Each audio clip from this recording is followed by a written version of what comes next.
जब ब्रिटेन के अलग अलग शहरों में ग्रूमिंग गैंग्स और सेक्सुअल अब्यूज स्कैंडल सामने आए। 2009 से अब तक रोथरहम, रोचडेल, टेलफोर्ड, ऑक्सफोर्ड, न्यूकासल, हडर्सफील्ड जैसे कई शहरों में यह साबित हुआ कि इमिग्रेशन बैकग्राउंड से आने वाले कई ग्रुप्स ने हजारों नाबालिग लड़कियों का यौन शोषण किया। सिर्फ रोथरहम स्कैंडल्स में ही 1997 से 2013 के बीच करीब 1400 से ज़्यादा नाबालिग बच्चियों का रेप और एक्सप्लॉयटेशन हुआ। दोस्तों, आज हालात यह हो गए हैं कि इस साल ही अब तक 28,000 से ज़्यादा लोग छोटे छोटे बोट्स में बैठकर इंग्लिश चैनल पार करके सीधे ब्रिटेन पहुंच चुके हैं। यह आंकड़ा सिर्फ 2025 का है। यानी उनका मानना है कि ब्रिटेन अब वह ब्रिटेन नहीं रहा जो पहले कभी हुआ करता था। उनके हिसाब से माइग्रेंट्स ने पूरे देश का कैरेक्टर बदल दिया है और ब्रिटिश लोग अपने ही देश में एक सेकंड क्लास सिटीजन्स जैसा महसूस कर रहे हैं। दोस्तों, 13 सितंबर 2025 को 1,10,000 से भी ज़्यादा लोग एक साथ इकट्ठा हुए। यह कोई छोटी मोटी भीड़ नहीं थी, बल्कि यह यूके के इतिहास के सबसे बड़े प्रवासी विरोधी एंटी इमिग्रेशन प्रदर्शनों में से एक था। इस विशाल रैली को टॉमी रॉबिन्सन नामक व्यक्ति ने आयोजित किया था, जो खुद को पत्रकार और प्रवासी विरोधी कार्यकर्ता कहते हैं।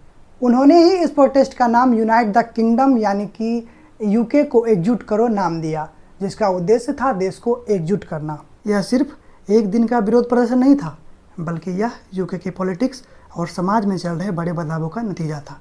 यह विरोध प्रदर्शन लोगों के गुस्से, डर और भविष्य को लेकर उनकी चिंताओं को दर्शाता है।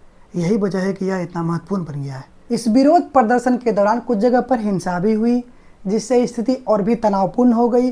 पुलिस ने बताया कि 26 पुलिसकर्मी घायल हुए हैं और 4 को गंभीर चोटें भी आई है। पुलिस ने अब तक 25 लोगों को गिरफ्तार किया है और साफ कर दिया है कि इस विरोध प्रदर्शन में जो भी लोग शामिल थे उन पर सख्त कानूनी कार्रवाई की जाएगी, जिसने हिंसा को भड़काई है और कानून तोड़ा है। तो दोस्तों, यहाँ पर आप सोच रहे होंगे कि आखिर ये विरोध प्रदर्शन हुआ ही क्यों? क्या यह सिर्फ एक दिन का गुस्सा था या इसके पीछे कोई बड़ा कारण था? तो दोस्तों, सच कहूँ तो यह गुस्सा रातों रात पैदा नहीं हुआ था। इसका एक लंबा और जटिल इतिहास है जिसे समझना बहुत ज़रूरी है। दोस्तों, यह विरोध प्रदर्शन असल में एक ज्वालामुखी की तरह था, जिसके अंदर लावा सालों से उबल रहा था। इसका पहला बड़ा कारण है ब्रेग्जिट।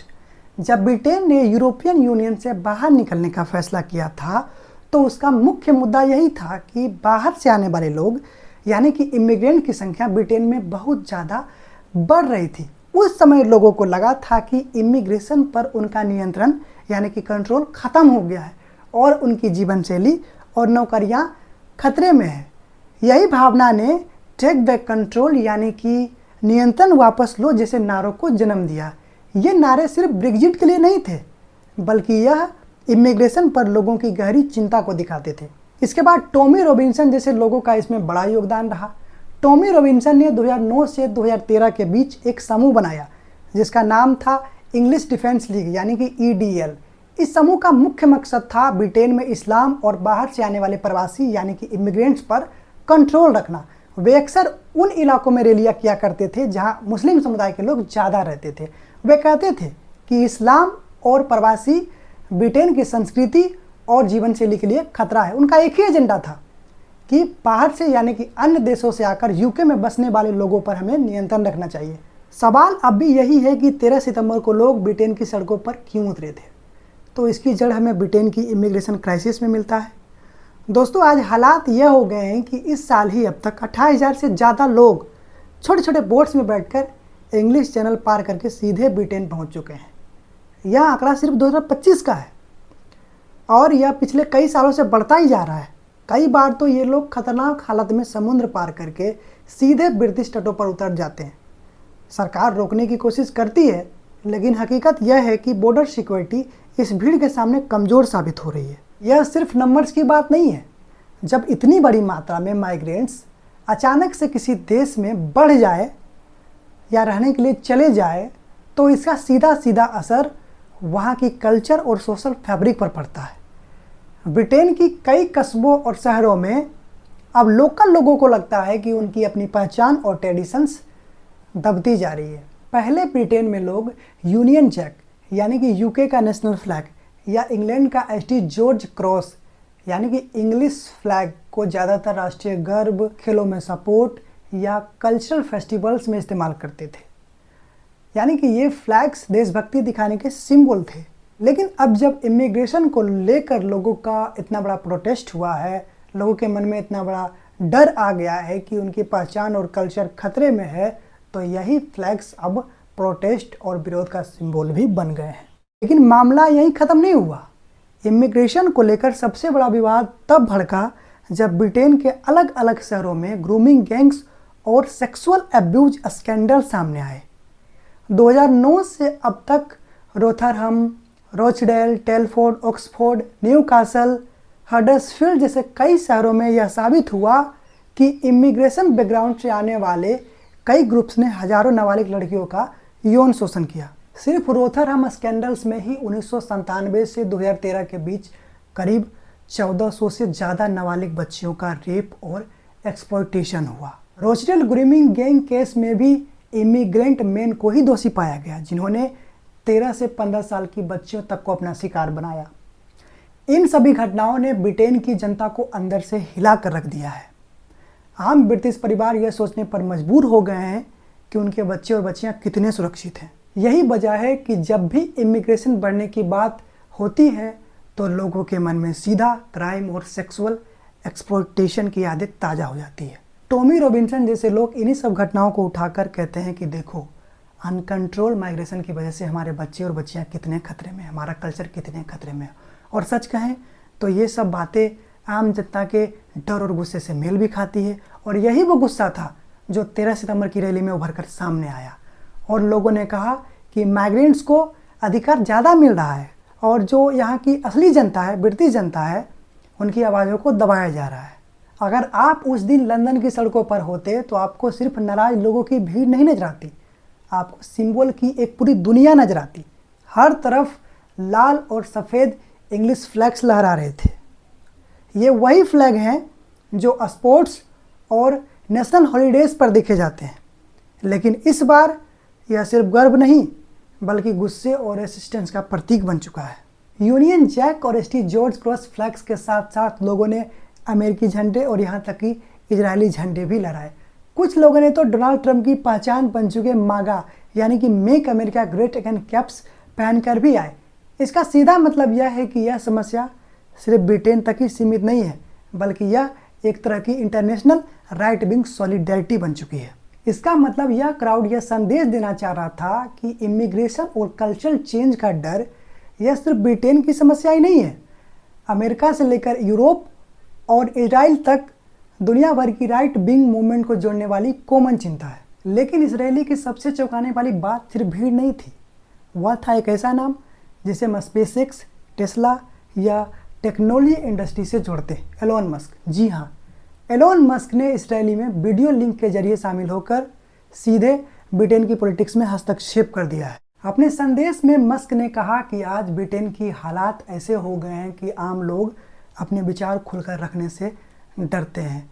उन्होंने दावा किया कि फ्री स्पीच यानी कि बोलने की आज़ादी खतरे में है और माइग्रेंट्स को अदालतों में ब्रिटिश आम लोगों से ज़्यादा अधिकार दिए जा रहे हैं। इतना ही नहीं, मस्क ने साफ शब्दों में कहा कि अब समय आ गया है, ब्रिटेन की सरकार बदलनी चाहिए। सोचिए, जब दुनिया के सबसे अमीर और पावरफुल लोगों में से एक जब किसी देश की सरकार बदलने की बात करता है तो यह सिर्फ एक बयान नहीं रह जाता, बल्कि यह एक इंटरनेशनल सिग्नल बन जाता है कि फार राइट मूवमेंट्स को अब ग्लोबल लेवल पर सपोर्ट मिल रहा है। लेकिन इस पूरे माहौल के बीच सबसे दिलचस्प स्थिति है रिफॉर्म यूके पार्टी की। हाल के ओपिनियन पोल्स में यह पार्टी ब्रिटेन की सबसे बड़ी पॉलिटिकल फोर्स में उभरती दिख रही है। इसका भी एजेंडा सेम ही है, इमिग्रेशन को लेकर ही है, बॉर्डर्स को सख्त करना, एसिलम सीकर्स पर कंट्रोल और नेशनल आइडेंटिटी को बचाना। लेकिन रिफॉर्म यूके पार्टी ने टॉमी रॉबिन्सन से साफ तौर पर दूरी बनाकर रखी है। वजह भी साफ है, क्योंकि टॉमी रॉबिन्सन का नाम कई क्रिमिनल केसेस, वायलेंस और एक्सट्रीमिज्म से जुड़ा हुआ है। अगर रिफॉर्म यूके पार्टी खुलकर टॉमी रॉबिन्सन को सपोर्ट करती तो वो खुद को मेन स्ट्रीम पॉलिटिक्स से बाहर धकेल लेती। इसलिए पार्टी का कैलकुलेशन है कि वो लोगों के इमिग्रेशन को लेकर गुस्से और डर को तो रिप्रेजेंट करेंगे, लेकिन टॉमी रॉबिन्सन से दूरी बनाकर रखेंगे। लेकिन किसी भी आंदोलन को समझने के लिए सिर्फ लीडर्स की ही स्पीच सुनना काफ़ी नहीं होता। असली तस्वीर तो तब साफ होती है जब हम आम जनता की आवाज़ भी सुनते हैं जो उस प्रोटेस्ट में शामिल हुए थे। सेंड्रा मिचेल नाम की महिला जो उस रैली में शामिल हुई थी, उन्होंने बड़े ही सीधे शब्दों में कहा, we want our country back, we want our free speech back on track, they need to stop illegal immigration into this country. यानी उनका मानना है कि ब्रिटेन अब वह ब्रिटेन नहीं रहा जो पहले कभी हुआ करता था।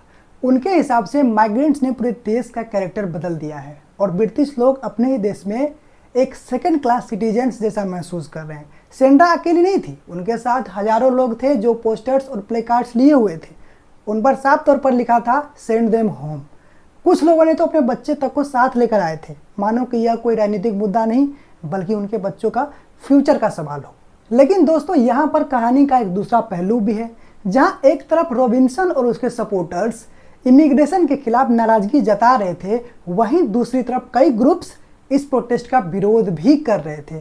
बेन हिडजिन नाम के एक काउंटर प्रोटेस्टर्स ने साफ शब्दों में कहा, hate is dividing us, welcoming people makes us stronger. यानी उनके मुताबिक माइग्रेंट्स ब्रिटेन को कमज़ोर नहीं बल्कि और ज़्यादा डाइवर्स और रेसिलिएंट बनाते हैं। वेन का मानना है कि अगर समाज में नफरत और डर फैलाई जाएगी तो वह ब्रिटेन की असली ताकत उसकी लिबरल वैल्यूज़ और ओपन कल्चर को ख़त्म कर देगा। काउंटर प्रोटेस्टर्स के भी हाथ में प्ले कार्ड्स थे जिन पर लिखा था, रिफ्यूजीज आर वेलकम और नो प्लेस फॉर रेजिम। उनका तर्क ये था कि ब्रिटेन हमेशा से ही एक मल्टी कल्चरल सोसाइटी रहा है और यही इसकी पहचान है। वहाँ देखने पर साफ दिख रहा था कि लंदन की सड़कों पर दो अलग अलग ब्रिटेन आमने सामने खड़े हो, एक ब्रिटेन जो इमिग्रेशन को खतरा मानता हो और दूसरा ब्रिटेन जो डाइवर्सिटी को ताकत मानता हो।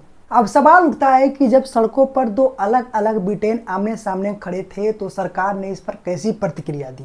तो प्राइम मिनिस्टर केयर स्टारमर का कहना है कि ब्रिटेन में किसी भी तरीके का हेट फ्यूल्ड प्रोटेस्ट बर्दाश्त नहीं किया जाएगा। उन्होंने चेतावनी भी दी कि अगर कोई ग्रुप्स नफरत और हिंसा फैलाने की कोशिश करता है तो उस पर कानून के द्वारा सख्ती से कार्रवाई की जाएगी। स्टारमर ने कहा कि फ्रीडम ऑफ स्पीच का मतलब हेट स्पीच नहीं होता। उनका तर्क था कि आलोचना करना हर नागरिक का हक है, लेकिन उसे हिंसा या घृणा में बदलना डेमोक्रेसी के लिए खतरा है। स्टारमर ने यहाँ सिर्फ सामान्य बयान नहीं दिए बल्कि उन्होंने सीधा टॉमी रॉबिन्सन और एलोन मस्क पर भी निशाने साधे। रॉबिन्सन को लेकर स्टारमर ने कहा कि ये ऐसे लोग हैं जो समाज की नफरत को भड़काकर अपने लिए एक पॉलिटिकल प्लेटफॉर्म बनाना चाहते हैं। उन्होंने साफ कहा कि रॉबिन्सन जैसे फिगर्स ब्रिटेन को एकजुट नहीं बल्कि और भी ज़्यादा बांट रहे हैं। और वहीं जब बात एलोन मस्क की आई तो स्टारमर ने उनका नाम लिए बिना तंज कसते हुए कहा, outside billionaires should not dictate UK politics, this countries future will decided by it's people, not by someone sitting thousands of mile away and sending video messages. यानी उन्होंने एलोन मस्क को एक आउटसाइडर बताया जो कि ब्रिटेन की domestic politics में दखल देने की कोशिश कर रहे हैं। स्टारमर का पूरा मैसेज दरअसल एक बैलेंसिंग एक्ट था।